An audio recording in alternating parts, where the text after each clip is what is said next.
Yo, yo, yo, welcome back to another Beaumont Weekly. In this episode, we're going to be talking about brand new systems we're bringing into the business to increase efficiency. We're also going to do our office meetings as well. We've got our weekly meeting and monthly meetings this week, which you'll see. And it'll be like a 6-bed on steroids. 6-bed HMO, real nice, big property. Bought it for 77,500. There you go, hello sir. Simon's digging holes always, look at him go. Bit of jousting going on every now and then, but I don't give a fuck. We picked this property up for 145 grand. And also a marketing update on our new sales and marketing funnel. So stay tuned to this episode. It's gonna be quite a bit that we're gonna go through.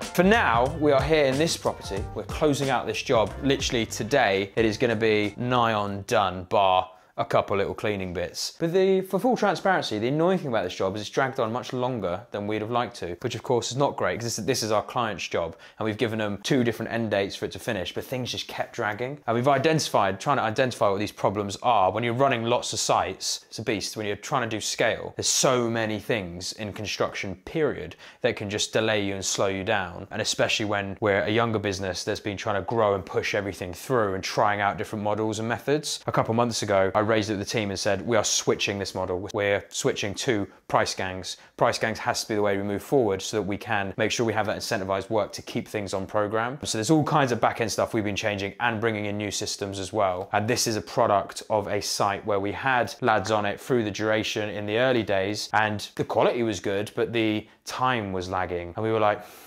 we're getting plastering now, we should be at the back end of plastering. And then when we got to second fix joinery, things were just lagging more and more. Like this has only just gone in recently. And the flooring went in earlier than it should have done because we were trying to rush the site and get it finished. So there's all these things that we're trying to pull from and make sure we don't make these mistakes in the future because it's stupid to make the same mistakes multiple times. And we've made the same mistakes multiple times, which is very fucking annoying. But that is what happens with scale. Things just get ahead of you. Ultimately, we always make sure the quality's finished and everything we do is fixed price. So any loss of time, the cost of it is on us. And that eats into our prelims, which then reduces our profitability of the sites. And we have done some sites for nothing and we have lost money on some construction jobs. We would rather retain the offering and the service quality with our client than we would try and bump up the price of the construction. And this job here is now last knockings. The kitchen's the last bit to do. Basically it's finished. You just need to slap them back on, clean the floor, clean off the hood, fit these sockets back in, and that is it. And we've still got 3 hours left of the day to do it. But the bedrooms are done. So all the bedrooms are finitoed. We just got a couple bits lying about. But yeah, ripped out this kitchen. This was an old kitchen and we managed to get a really decent bedroom in it. And we staggered the furniture in a slightly different way than we usually would just to try and get the space optimized rather than have everything on both sides, making a really narrow sort of entry through each room. Instead, load it all on this side and it still makes for the passageway and fitting in the ensuite. But you notice things like that still hanging off, which we need to sort out. And a little bit of boxing in down there. Needs to be done. It's only this, so it just needs to slide back in there, but just all these little things towards the end of a job start to add up. Cleaning the windows. Windows need to be cleaned. Site needs to be cleared out. Go into this room and let's see what we got left. So this property when we got it was just an old 2-bed, typical standard Victorian terrace. Quite a small square footage, bought it for 77,500. Spent about, I think it's 90 odd grand on doing it up as a nice 5-bed, new spec, all en suites. We've still got the acoustic panels to go on as well, which will make these look a lot nicer. TVs, integrated electrics, all the nice stuff's in here. And we're hoping for an end val of about 200 to 220. Refinance this beauty, move on to the next one. Should produce about 28 to 32% ROI. That should be there and thereabouts how this scheme lands, which will be lovely. Right near the train station as well, so it should cash flow nicely. This is a 5-bed, and you notice again here, we don't have the handrail on. Need a handrail on here. Come in here. Someone's fitted the lampshade upside down, which is fucking stupid. Wall lights. Couldn't actually put the wall light in here in the end, so no wall light. I'm picking these apart. This is what I'll do at the end of the job. Just come around and just go, what's stupid? Here, stupid. These 2 lights should have been tighter, shoved over a bit. Things like that are very annoying. But it all comes down to the planning and getting the plans and the designs absolutely spot on. And most of the time we do, but this job, this is the product, this here, just looking at that and going, why are those 2 so far apart? That is because we had to rush the site. So if you start rushing trades, it's like, oh, fuck, well, that's just going in there now, rather than really methodically working through each phase of works, which is why on the price gang model, where we just have individual trades in the property at any given time and try not to overlap trades, we should be able to clean up these jobs nicely. This one turned out all right. We always were going to be cramped for space in here, but we managed to get this full sort of worktop unit in, which gives them a nice desk sort of working area. Beds in, lights where it's meant to be. Ensuite turned out great. So this room is a win. Anyway, now crack on with the rest of the vlog. See you somewhere next. And this is where we are now. We are into the plastering stage of this project. 7-bed HMO, lovely, big property. Let's go. Nice. It's a big one, this one, isn't it? Yeah. It's good fucking size. So yeah, you got these really nice sized rooms. Even though we've packed 2 big en-suites into this room, you've still got a load of space. Yeah, I'll have an off-suite here for one of the upper rooms. And then straightforward bedroom there. And then kitchen, diner here. We've just had, here you go, hello sir. Hello. Simon's digging holes always, look at him go. But yeah, we got an inspection on this. I think it happened today actually. Building control came around inspecting this, drop a load of concrete in there, and then that's our footings for the new extension I was explaining in the vlog before. I think we're getting rid of this still as well. Yeah, that'll look decent. Ooshka. Up into the loft, decent bedroom here. So yeah, they're plastering throughout now. That is the aim of the game now, just plastering everywhere. Another off-suite here, big ass bedroom, an ensuite here, and a nice little bay to go with it. So we've got Catherine in now. She's lovely, she's amazing, she's an angel, she's brilliant. She's really hot on it with the administrative stuff and the buying, and she is now getting into the process of the buying. We've now inducted her on most of the systems. Me and her are fleshing out some of our project lifecycle systems, so we're going to get way more efficient with client communication and with the storing of data and documents in a way that reduces workload for our more field operatives, so they're not having to do as much admin. Rather, automations can carry out a lot of that work, and then Catherine can look over it. So that makes us more efficient, but she's also now getting in contact with suppliers and starting to barter down rates, and that's where her skill set will come in, so we can get cheaper rates on things and bring down our costs of these refurbs is the game plan. But in a world of inflation, quite tricky to do, but at least we can hedge against the inflation rises and try and compete in the market. But yeah, here we are in the loft. Can't remember where it was last time we were here. I don't think much has happened in the loft yet, because I think we're just waiting on building control to come back. They may have now sorted, okay, yeah, they've put the felt and battens on the outside, so it just needs the cladding to go on. And then that's ready to get watertight. Rubber roof on the tippy top, saw these off, clean it up.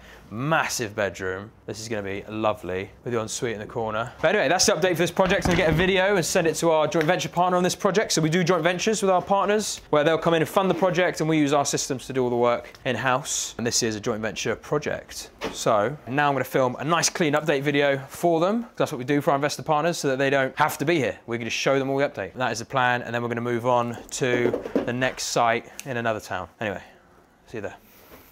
And we're at another project up in Newcastle. I'll happily say Newcastle because it's such a big place so you never know exactly what street we're on. Anyway, we're at this project, which I only saw when I viewed it. I think this is one of the last properties I viewed before handing it over to Steve. Now Steve does all the acquisitions and stuff. I've never seen this one, but it's a 6-bed HMO. Beautiful. So yeah, this place was in banging condition when we got it. Like, it was very, very nice. And even then, we still had to replaster all the walls and do a whole load of stuff and upgrade the EPC rating by putting in these thermal boards. So even though it was in really good condition, like really good condition, which does make some of the underlying work a bit easier. We don't have to worry about structural things. We don't have to worry too much about some of the communal areas or some of the ceilings where we don't need to drop them. It's still, we still end up having to fuck about with walls, piss them in because we're chasing walls to stick all the new electrics in and things like that. So even when a property's in really good nick, you still end up having to do much of the same work. And really the best practice, stripping back to brick in any event, because you see everything then and you know what you're starting with. On a retrofit, it's the best thing to do, but you don't always have to do that. You can save money on keeping the existing plaster and just skimming over the top of it, because the old plaster is the good thick stuff, especially on these older properties. But anyway, 6-bed HMO, really big property, so big room there, a decent sized cubby room there. Hello mate. And then this one here was the old smaller kitchen.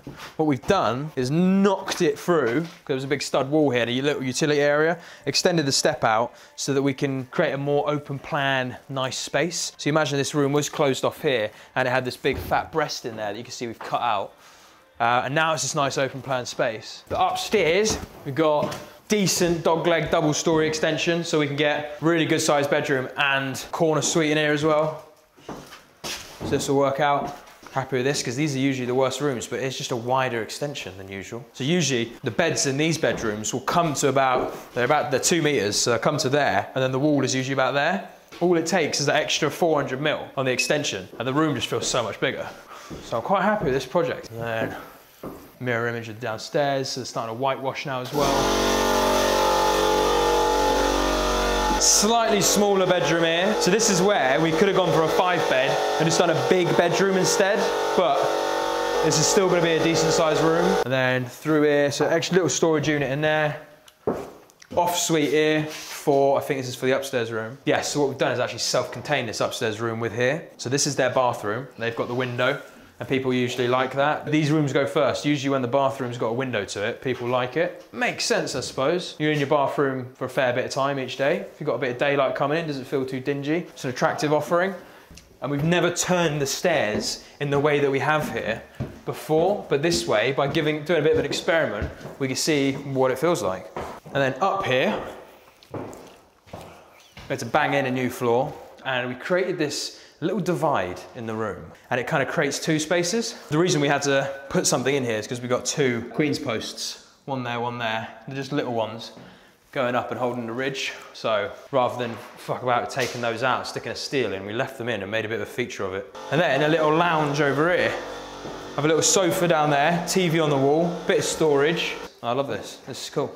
Anyway, let's go to the next site, which is just over the river. And we're at another project on this street here. So this one, I think we filmed in the vlog quite a few times. 6-bed HMO, real nice big property. They were 2 flats, as you can see, but we actually bought it as one house. So someone had already gone through the works of converting it to one dwelling, and it's just a nice big space. So let's see where the guys are at. We're whitewashed, or beginning the whitewash. And again, it's really good sized rooms.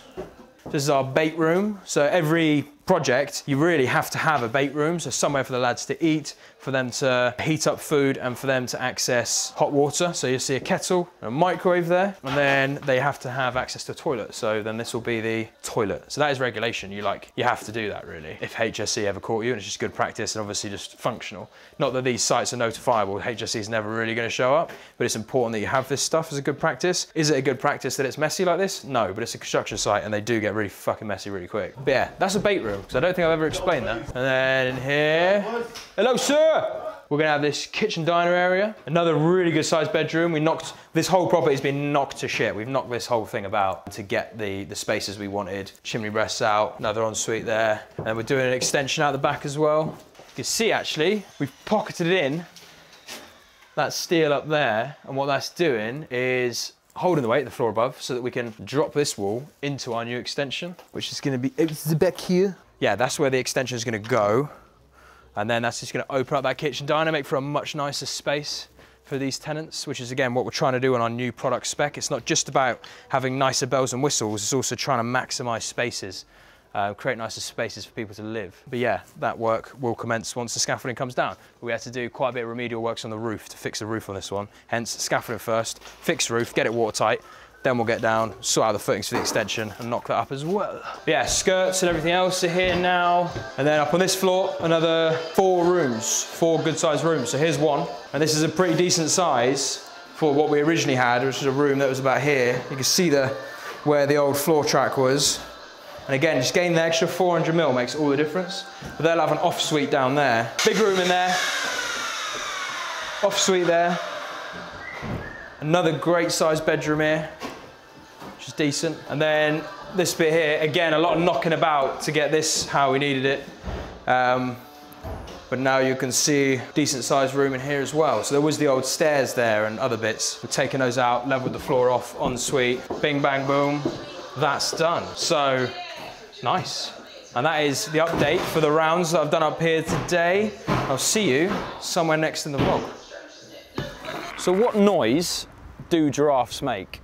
But we're here, another property viewing. Actually, we've already secured this one and we've come to get a digital survey. Get a digital survey of the whole building, so it's ready for our guys to start designing. By guys, I mean Sammy and Sean, my little brothers, who are absolute G's. Now with the designs, they just come back with another floor plan actually for a new property. Again, a brand new layout that I've never seen for a 6-bed, and it's better than anything I've done. So, and I thought I was pretty good at that stuff. It just shows you give 2 17-year-olds the scope, and the ability to be able to curate whatever they want in these properties, they will make shit that's much better than we will. And they've got more time on their hands, so they're playing around with all these different ideas, and it's banging. The space savings they managed to make in these properties, putting on suites in arrangements that I just wouldn't have done. So Sammy and Sean, killing it at the moment. We get this digital survey with our draft system, gives us a 360 tour, gives us a visual of the whole property, but also spits out measurements for the floor plans, and then we'll sense check some bits with a laser measure later as well when we get into the construction part of it. But anyway, that's why we're here. I thought I'd waffle some shit whilst we're waiting for the agent to show up. And do you know what? It was great, yeah. I've never seen this property before, never viewed it. Steve's done all that, secured it. I did see the walkthrough video to make sure just before we secure it that it can do what we need it to do. Big 6-bed HMO is what it's going to be. But it's just testament to our business and how it's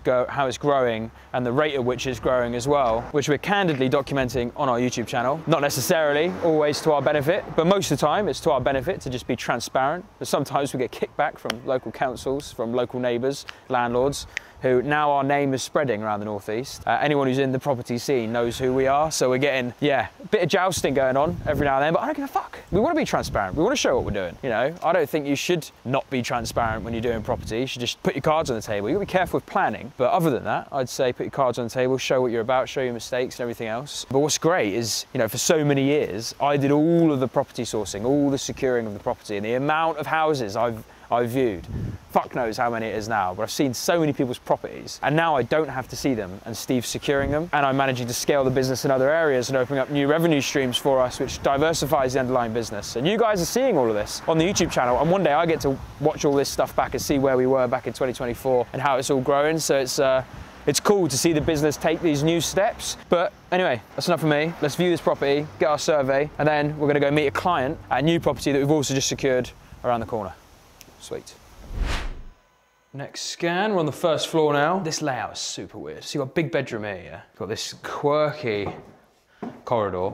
Behind you is, just off the stairs that come up, is a tiny box room that's elevated. And then you've got a bedroom in there. This corridor that takes up loads of space, super wide, about 1.1 wide. Bathroom in here with like a grand bath and a forestry looking mirror. Another bedroom through here, which is quite large, chunky breast in it, with a mural, and then a dogleg extension with another mural. So, really quirky layout, but we can get a very nice 6-bed HMO out of this. We do it well. So yeah, we'll get quite a few decent rooms out of this property. I think there'll be one slightly smaller one downstairs, and downstairs is the same sort of problem. It's a really quirky layout. Yeah, I've got to get my head around this, but there's these nice dado features at the panelling height that we sort of use. We'll keep them in, keep the arcs in. We have to put the door linings because we like to put new ones in nowadays. It's much easier than chasing them. And try and keep in as much of the structural walls as possible because there's 3 or 4 that we're gonna have to punch through anyway. But don't want to end up sticking big steels in to cut them all out completely. So need to get quirky with this property. But definitely 3 good sized bedrooms up here. We could get 4 up here, but ideally we get the other 3 downstairs. Then we get 3 nice spacious rooms there, 3 really big rooms up here. We picked this property up for 145 grand, which is quite expensive. I mean, it's not quite expensive, it's all relative to what you buy, but it starts to get on the upper end of the acquisitions we typically take on for 6-bed HMOs. But when it's in such a good value area, it's gonna have a slightly higher end value, but also we'll get slightly better rents, and we're getting quite a big property. So this isn't just a six bed, it'll be like a 6-bed on steroids. So we'll do a documentary piece on this one as well. We'll do a before, during and after little movie for the refurbishment. But anyway, I'm gonna keep smashing away with this draft survey, and then we are going to meet our client in about 15 minutes. And we are about to meet our client now at a new property that we've secured for them. They're actually doing 3 projects with us. Literally bought all 3 within the space of a few weeks. And I love this property. It's in a great street, great location. It could be SA, could be HMOs, could be a few studio apartments. It's nice to have that optionality, but yeah, we love doing the service apartments as well. Service apartments are really fun. Fun for us to manage, but fun also to configure them in such a way where it's got that sort of hotelier vibe to it rather than, you know, just a HMO. So we're gonna go on site now, discuss that with the client, get the survey so that the boys can start with the plans, but then discuss which way to go with it. Do you wanna do, because we gave them 2 options. When we can give options to clients, we always will. You know, the location of this one, prominent street right near the beach. It could be 4 serviced apartments, or it could be a 7-bed HMO. Currently a 7-bed guest house, so it's a pretty straightforward turnaround. So it's just deciding on the route of travel. And then once we've got that nailed, we will get cracking on the job for him. So it's just there. So we'll be there in 2 seconds, but obviously I won't film too much here as we're with a client, and I will see you somewhere next doing some shit, so let's go. And we're done with the survey. So we finished with our client as well. I had a really good chat throughout the whole property, talking about the different options. We've actually got a 10-bed HMO just here, and that property we were talking about is just on the corner there. So we know this area well, we know the councillors here. It's an Article 4 area, but we're confident in what we can get through. And I've also said for our client as well, because he's up here in the area killing some time and wants to learn more and more about property development, why don't you come to this committee meeting with us? You can learn something about the committees, you get to see what the councillors' thoughts are really like, especially because the one he's about to do here might go through committee, so we can preemptively see. So what a great opportunity. I meet him here, we spent about half an hour just talking about committee meetings, and I went, why don't you come to one? Because I'm going to one right now. So ideal situation. See you at the committee meeting.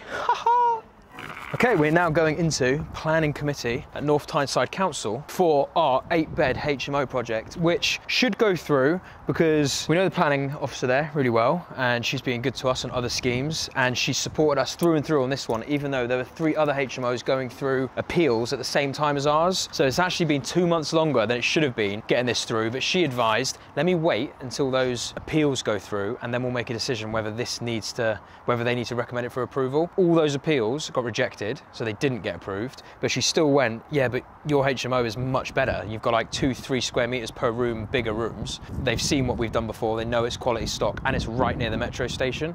So my hair's probably going mental right now. I'm losing more and more of my hair every time I look back at these vlogs. I'm gonna need a 3rd hair transplant soon, a fucking 3rd one. Anyway, so she's in support of this scheme. They've recommended for approval. I've not been into this council before for any committees, and we're bringing our client in as well to experience it. So fingers crossed, hopefully walk out of here with a nice big smile. If not, we're going to go through 9 months of hell appealing it. Let's go. So we're back in the office. So we finished our committee meeting and forgot to do a roundup for it. So to give you a summary, walked in there and they said, oh, it was cancelled this morning. Did you not hear? I went, no. So I walked into this quiet as fuck committee room with just the officers in there, no one else. The whole council building was dead quiet, like empty. I was just like, what is this? Like, why is no one here? And then they said it was cancelled in the morning because the police raised a concern about the amount of tenants per room. They had months and months to do this, and they do it on the morning of the committee. And no one told us, didn't hear anything from the planning officer. So, but I did get a good chat with the council. So I did manage to talk to them a lot about the scheme for about 10-15 minutes. So in a way, it was kind of useful to find out what the problem was. I'll try and solve it. We just need to create a condition to make sure that there's only 1 tenant per room in the HMO, and then the police will be happy with it. So that's the story on that one. Bit annoying, but we're back in the office now, full office. Clive's here, our angel from the north. He's fixing up our kitchen so that it's finally finished and operational. Gang's working, and we are going to jump onto that software that I'll be talking about this whole episode. So now we're going to dive into our systems and management software, Monday.com. Let's go.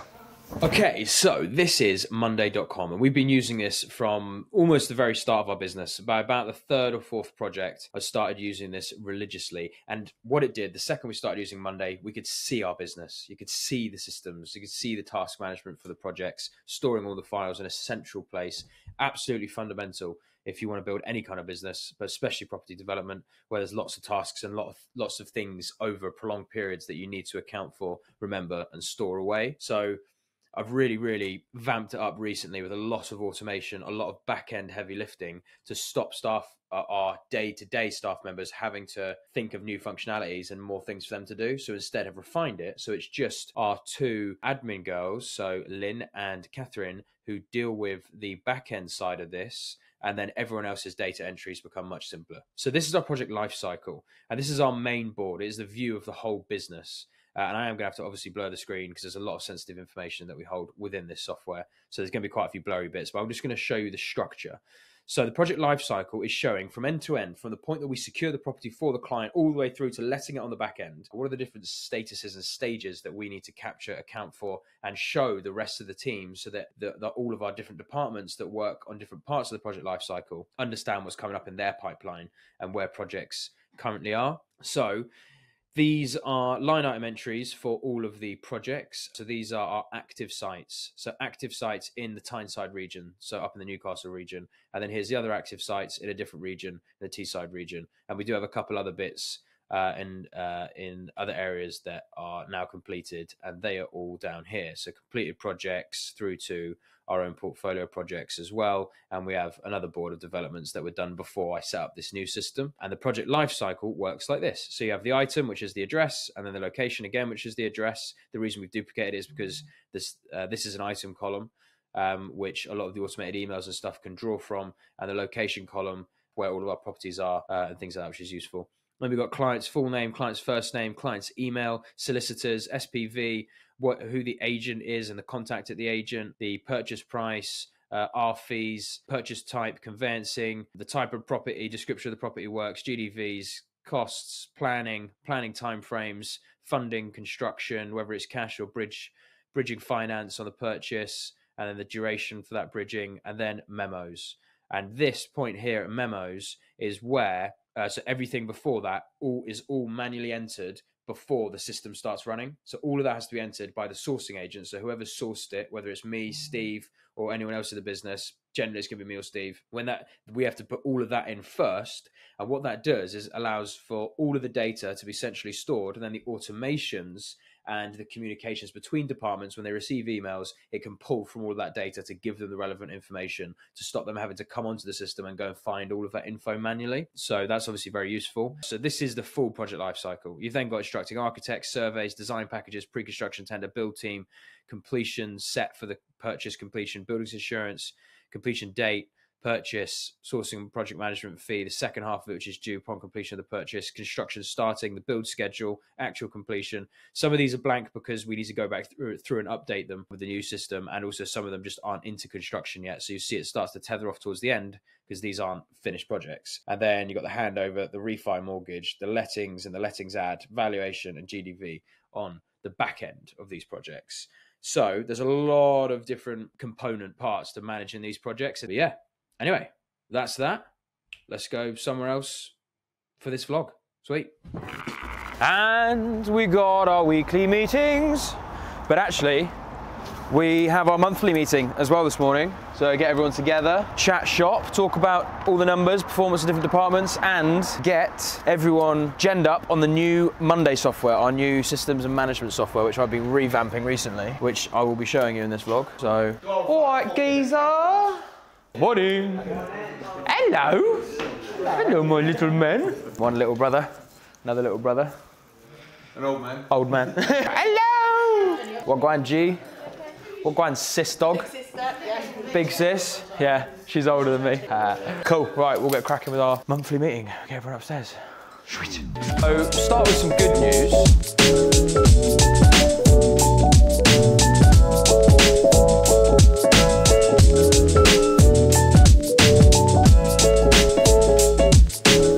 Yo, here we are. With the big man Matthew. Big man. From South Africa. He is actually South African. That's not a joke. But we are here in London currently. I don't have a mic on me today, sorry for the shit audio. But we're sorting out our sales funnel and CRMs. So you can see here, we got funnels on the screen, and we're figuring out essentially what our sales process needs to look like from the top down, all the way through, booking a call, down to purchases. This is not only for the academy, but also we'll be doing this for the investor stuff as well. Matt's a wizard at all the ads and the marketing funnels and things like that. And then we're just thinking of that journey for a prospective lead, how to get them through from potentially a cold lead through ads, nurture them through a process of automations and qualifications so that we're not wasting time when they book a discovery call on the back end. So a lot of this stuff going on behind the scenes. We work on this for many months, but we're nearly there now. And as of tomorrow, we're going to launch our new ad campaign, a new funnel, and it is sick. We've opted into loads of other different companies on the market to see what they're offering and what they're nurturing and their email follow-up sequences like. And we're pretty sure we're better than almost everyone on the market. I don't think there's anyone who's got it as sophisticated as we do or has as good a content as we do, especially the free value added stuff that we're putting into the funnel sequence as well. So a lot of stuff going on here. To scale this to where we need to get it to, we need to be able to spend to accumulate. So we just spend on ads, nurture through a funnel, sales calls, sales systems, SOPs, making it regimented so that we can predict what sort of revenue targets we'll be at if we spend X, Y, Z on ads. And then thinking of ad fatigue and creating new ad copy and different campaigns that go with it. So there's a lot to do here, but Matt's with us full time, aren't you, Matt? It's easy. Just do it. Come on. It's easy. Come on. Thought that'd be a nice little snippet. We'll see you somewhere next. Yeah. And that is us done for this vlog and this episode. You'll notice there's no call to action at the end of these now because we're sticking them in the middle so you can't miss them. Because we've noticed our drop-off rates where people dropping off right at the end before I can give my pitch. But now you've seen the pitch, you've been sucking into it. So if you are an investor, if you do want to buy a course, then let us know. But anyway, next week we're going to be over there, 2 roads that way, lunging some steels into a loft. So tune in, subscribe, do your thing. Thank you for watching.